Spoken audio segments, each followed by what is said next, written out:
It's October 10th, and I'm Tony, and I'm sitting here with Clarence Barnes. Clarence, could you start off by telling me where you were born? I was born in Westminster on January the 18th, 1922. And you went all your high school years, all your schooling years? From my elementary school through high school in Westminster. And you're here today celebrating the 70th? 70th anniversary. 70th reunion. Could you tell me what it was like, class size, or what it was like going to school in Westminster back in 1920? Well, I know we didn't have bus service the first couple of years. We had to get there the best way we could. But finally, bus service came through. Where I lived when I was, up until I was about 10 years old, I lived at Farm Content, which is now the golf course out New Windsor Road. The nursing home out there is part of the property that I was born and raised on, if you know where I mean, the Lutheran home. Mm-hmm. And that golf course was bean fields and cornfields when I lived there like a little kid. My father was a farm boss for the Smith Yingling Company who owned the farm, and we lived in the big brick house is still standing on one side of the road, and the barn was on the other side of the road. And I went to school there right on through from first grade.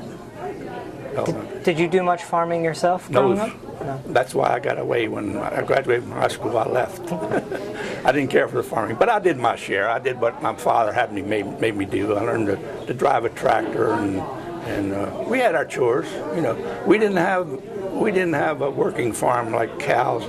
We had a crop farm. We grew beans and wheat, which was a little less strenuous for kids, you know. But what kind of chores did you have? And I had my brother and I had a little pony named Tony. That's what we were known for. And Philip Beecham, who lived right up the road from me, always reminds me about the Tony the pony. And I would ride him into town, and the kids would take rides on him. And he used to count the days of the week. He'd go, I'd say, what, 7 of the week? He'd go 7 times, you know. And they thought that was great. And we were belonged to the 4-H club. We had a cow of our own heifer that we grew, and that's about it. We graduated in '39, and I immediately went down and enlisted in the 110th Field Artillery in Pikesville in the National Guard. And I was only 17, and my father almost kicked me out of the house because things were starting to get hot over in Europe at that time. You know, Mussolini was doing his thing, and Hitler was just getting around. So I enlisted December the 20th, 1939. I think I'm the oldest living member of the 110th Field Artillery, I found out, in the way of longevity I'm talking about. And of course I went through the ritual of A.P. Hill, Virginia, and North Carolina maneuvers, and we went to Camp Landing, Florida, and I belonged to a 105 howitzer group. I was chief of section. I was a sergeant in charge of a 105 howitzer, and it was four howitzers in a battery. I was in B battery, and we cosmolined our equipment in Camp Landing, Florida, which means we waterproofed it. We took the exhaust pipes and extended them up about 10 feet high, so we were preparing to drop off of the LSTs in the channel, so our engines wouldn't cock out, so we'd be able to move.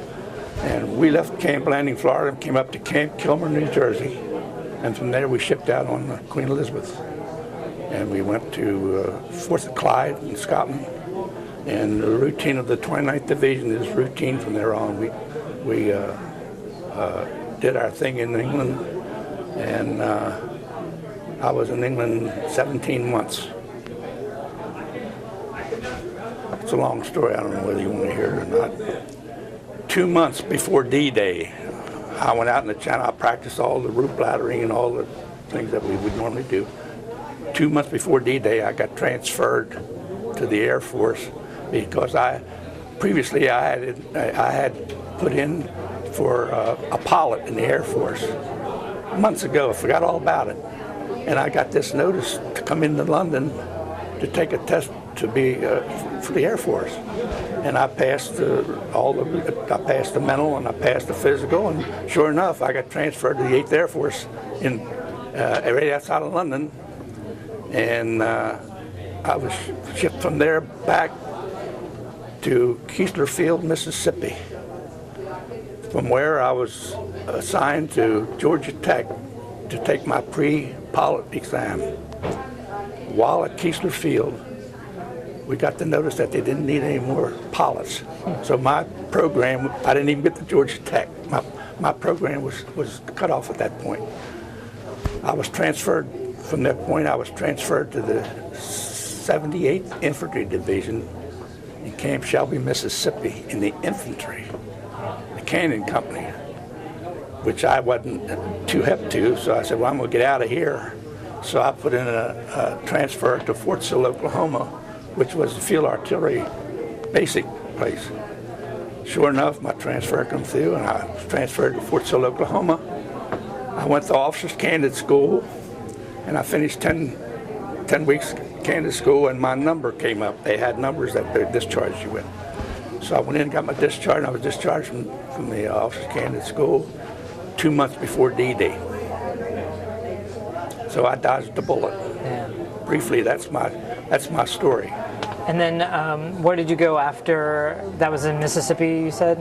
No, from Mississippi I went to Oklahoma. Okay, and then from Oklahoma you... I was discharged in 1945. And you got to come back to Westminster? I had gotten married between my delay en route from Mississippi going to Oklahoma. I had a 2-week delay en route. I got married. And when I was in Oklahoma, I was a new married man. So if I'd have gotten my commission, I'd have been sent to Korea, because Korea was breaking at that time, and they were sending all second lieutenants to Korea. And I said, I don't want any part of that. I want to get home with my wife. And with a good bit of consternation from the officers in charge, I got my discharge, and I came back, and that's the name of the game. Before coming back, you did spend a little bit of time there in Scotland in London. When I first got to Fort Sill, I was a cadreman. They used me, you know what a cadreman is. I was instructing the recruits when they came in. I was teaching them all I knew about the howitzers and how to handle the ammunition, things that you would need to know.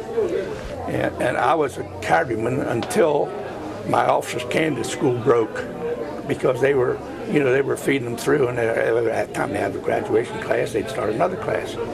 And when my class came through, of course, I left the training center and I went to officers' candidate school. And in the meantime, my points came up while I was in there, because I had served 17 months overseas. I had accumulated a good many points. So then I went home and... Did you notice any major differences between maybe people or just the scenery from, say, Carroll County as opposed to when you were over in Scotland and then London? The only thing I remember about that era was the flag-waving, patriotic view of people in those days had in their mind. I remember when I was in Fort Sill, Oklahoma, I was a football fan. I went to the Cotton Bowl in Dallas, Texas, and with my uniform on, and it didn't cost me 1 cent. Free passage. On my honeymoon, my wife and I went to Hershey, Pennsylvania on my honeymoon, and we spent, a couple of days there. When I went to, no charge. We stayed at the Hershey Hotel for free, just because I was a GI. That's what they thought of the soldiers back then. But I didn't stay around. I didn't stay around Carroll County enough. I had family here, but I went in when I was 30 years old. I started my own plumbing and heating business, and then the rest of my life, I was in 40 years. I ran my own business. Tell me what it's like now, coming back to a 70th reunion. Oh, well, it's great. I come every year. We've had this, I don't know, for 25 or 30 years, or longer, I guess. But I've been to every one of them, and I enjoy it very much. Do you still keep in touch with some of the classmates? Yeah. Clara Schaefer and I, we talk occasionally on the phone, drop each other a card if we know of one of our classmates, passed away or is ill. Yeah, I enjoy it very much. It's getting smaller and smaller.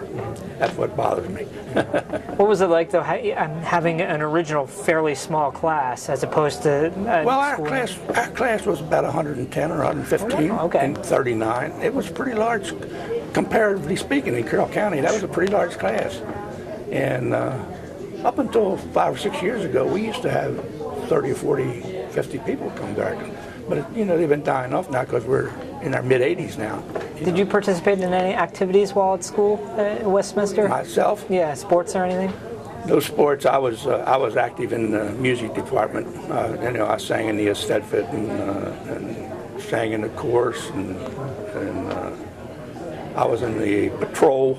I rode the bus. We had these white belts for the AAA, and I would help the girls and boys off of the bus, and then I'd get back on the bus, So I belonged to the patrol, and mainly the music department. That was my active. Now I see the Stedfed still happens. I was an athlete in my mind, but not my body. Yeah. The Stedfed still happens now. Is it fairly much the same kind of thing? Yeah. Has it changed over the years, or is it about the same? Yeah, about the same. Well, Mr. Barnes, thank you so much for sitting down and sharing your memories with me. I very